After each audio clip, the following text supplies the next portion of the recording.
and welcome to Vines to Wine. My name is Remi Cohen and I am standing in a lovely Pinot Noir vineyard in the Carneros region of Napa Valley, known for its afternoon breezes.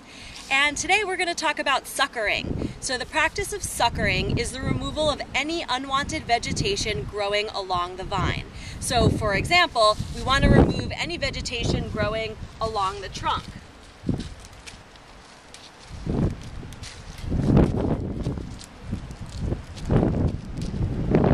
We may also want to remove vegetation that's growing along the cordon as long as it's in a non-count position.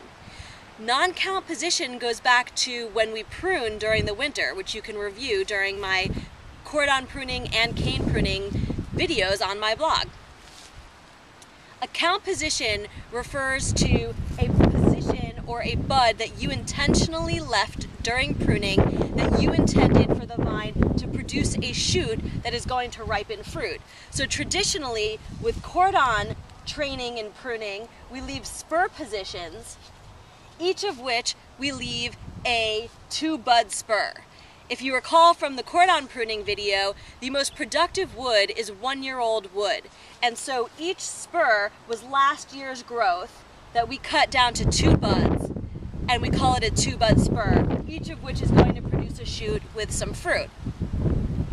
What's interesting to note about a bud in a grapevine is that it actually is a compound bud, which means that it has not only 1 bud, but it has more than 1 bud. And with grapevines, it has 3 buds, a dominant bud and 2 secondary buds.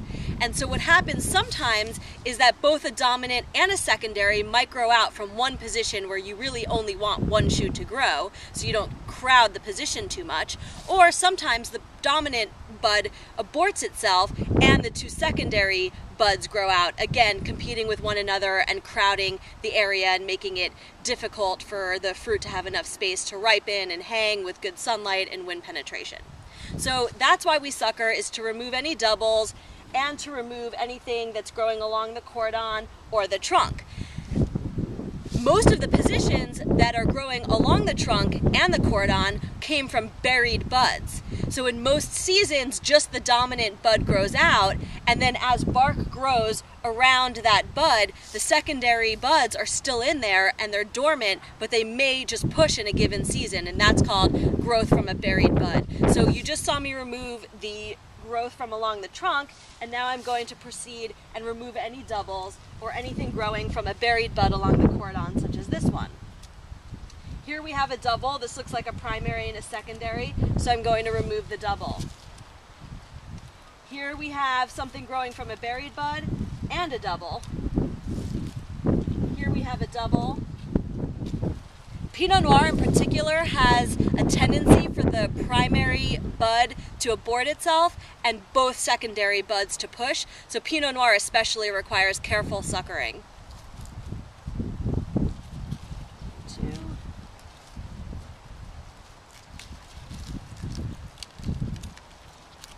2 positions,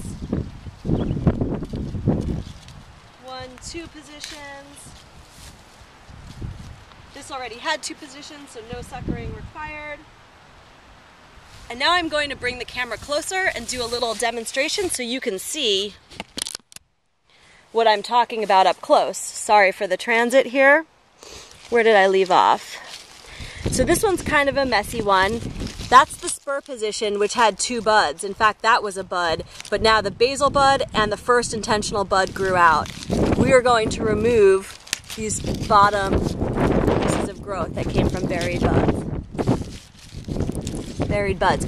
Here's a good example of a double. So we'll remove that shoot, this little buried bud growing, and that double as well.